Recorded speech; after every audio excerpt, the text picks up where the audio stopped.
नमस्कार. संत तुकाराम महाराज म्हणतात, वृक्षवल्ली आम्हा सोयरे वनचरे, पक्षी ही सुस्वर गाती, येणाऱ्या जाणाऱ्यापाशी, सद्भावने वागती, नाही गुणदोष ते मोजती, आकाशा एवढे मन.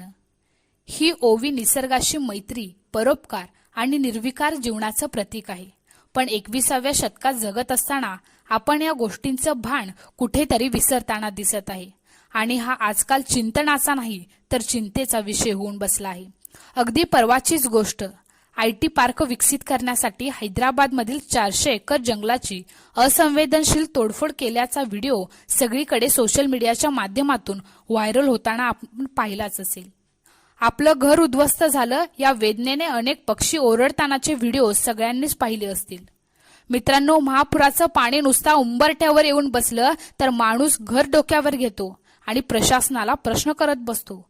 मग त्या मुक्या जनावरांनी दाद मागावी तर कोणाकडे?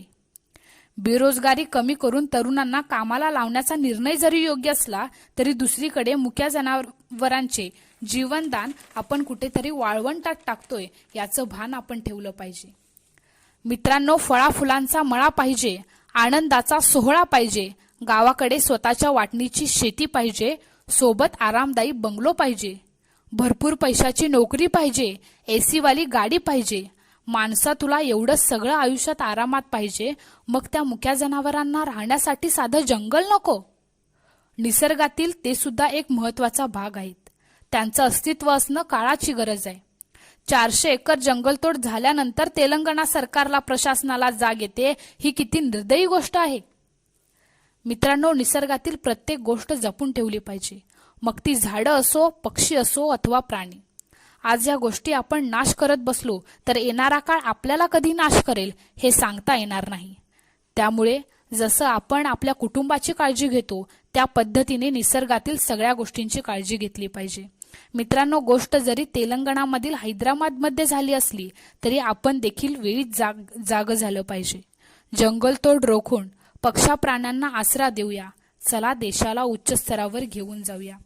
शेवटी एवढंच म्हणते, येता तुझ्या कुशीत निसर्गा, येता तुझ्या कुशीत निसर्गा, बेहद जगावेसे वाटते, उमलत्या नाजूक कळ्यांना पाहून हसावेसे वाटते.